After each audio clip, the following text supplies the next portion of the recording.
Affecting an average of 1.3 million people per year in the United States, Campylobacter jejuni can be contracted from contaminated food, water, or animals. The symptoms vary from cramps, fever, to diarrhea and dehydration, and if it leads to the contraction of Guillain-Barré, paralysis, and even death. In the United States, there are 76 fatal cases per year.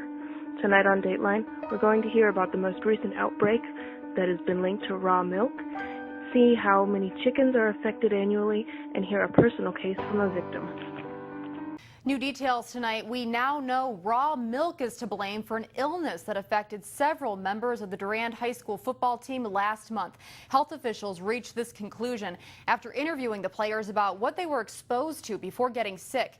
Testing confirmed the outbreak was caused by Campylobacter. It's an infection that comes from food contaminated with bacteria. Symptoms include diarrhea, cramps, fever, and stomach pain. Students drank the raw milk at a team potluck. All of them are now back at school. Well, the results we've published show that wherever you buy your chicken from, it's possible that it will have Campylobacter on it.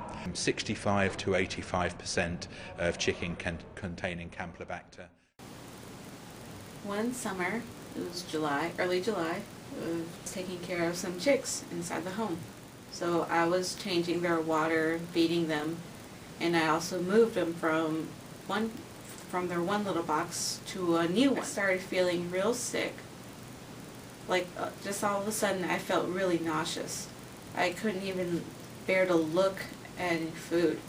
And I promptly just went to the bathroom. I had to go to the bathroom like 20 times that first day. And the next day was at least 15. So I was at home suffering through these really horrible, painful cramps.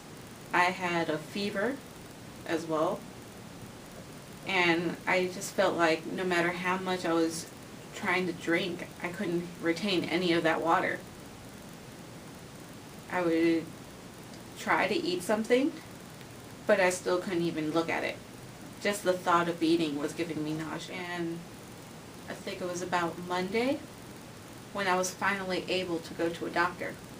And while I was there, I told the doctor everything that been going on, and she asked me, did I eat anything strange or things like that.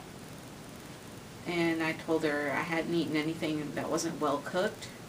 I hadn't, and no other family member had gotten sick like I was. And she gave me a little container to take a stool sample and to bring back, and told me to stay on liquids. And when I went back to see her about 3 days later for the follow-up, she showed me my lab report, and I had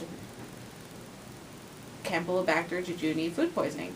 It said on there that I had about moderate growth, and all other foodborne agents were basically negative. And I was just like, what is that? I'd never heard of it before. I've heard salmonella food poisoning, but never Campylobacter.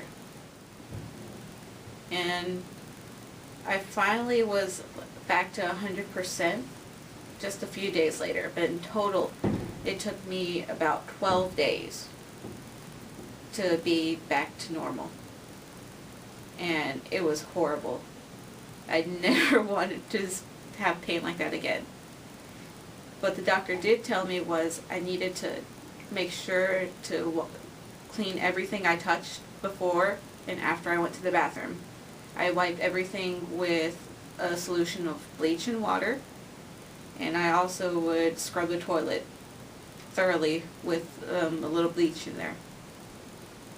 And thankfully no one else got sick, just me. But those cramps, I won't forget how painful they were. And it just really shows. You don't really think about washing your hands too frequently when you're just like adding some food to a little chick, just giving them some food. It never really crosses the mind that much. But in this case, I really should have thought of it more.